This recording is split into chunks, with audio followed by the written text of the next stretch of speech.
কিন্তু আসেন, যেই মানুষটা সৃষ্টির ভিতরে সর্বদিকে সেরা, যার কোনো জুরি নাই, তুলনা নাই, যদি তুলনা থাকতো তাহলে আল্লাহ ফেরেশতাদেরকে ওভারটেক করে আমাদের মাথায় শ্রেষ্ঠত্বের মুকুট পড়াইতেন না। কেননা ফেরেশতার তৈরি নূরের থিকা, আমাদের তৈরি এক ফোঁটা বিদ্যুটে দুর্গন্ধময় পানির থিকা।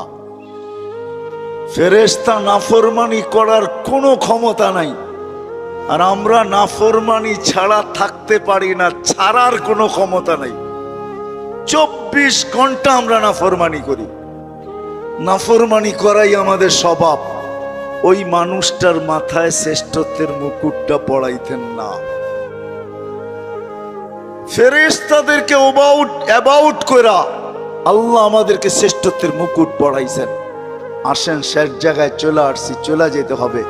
একটু ভাবেন, এই মজলিসে বসা যে আপনি আর আমি যাব তো বটে, যদি আখিরাতকে বিশ্বাস করেন, মৌতকে বিশ্বাস করেন, যদি হিসাব কিতাবকে বিশ্বাস করেন, আর যদি না করেন তাহলে আবার পিছনে যাব।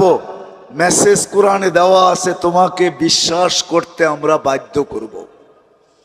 যেমন এক সময় আল্লাহ বাধ্য করছিলেন, রুহের জগতে যখন ছিলাম, তা আল্লাহ আমাদেরকে প্রশ্ন করছিলেন, আলাস্তু বিরাব্বিকুম, আমি কি তোমাদের রব নই?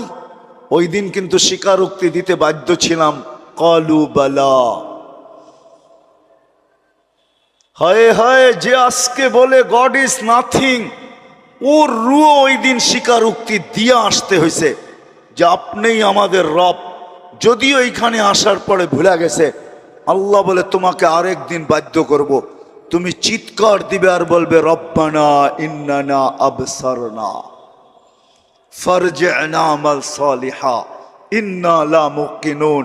তারপরে আমাদের পক্ষ থেকে চিৎকার আসবে, কাল্লা, কখনো সম্ভব না। তোমার চিৎকার ওই দিন শোনা হবে না, বলা হবে কালুকসাউ ফিহা ওয়ালা তুকাল্লিমুন, দুনিয়ায় বড় বলছো, আমরা কোনো প্রতি উত্তর করি নাই, বড় বিরোধিতা করছো। ও ঢাকার মানুষ 24 ঘন্টা কাঠটা ভোগ করেন, হ্যাঁ, কতটুক ভোগ করেন আর কতটুক আল্লাহকে দেই। এই জন্যই যে বিশ্বাস করে আমাকে মরতে হবে, কবরে যেতে হবে। আখেরাত নামের একটা জিনিস আছে, হিসাব কিতাবের সম্মুখীন হইতে হবে। তার বিবেকের কাছে আমার প্রশ্ন যে তুমি ওই দিনের জন্য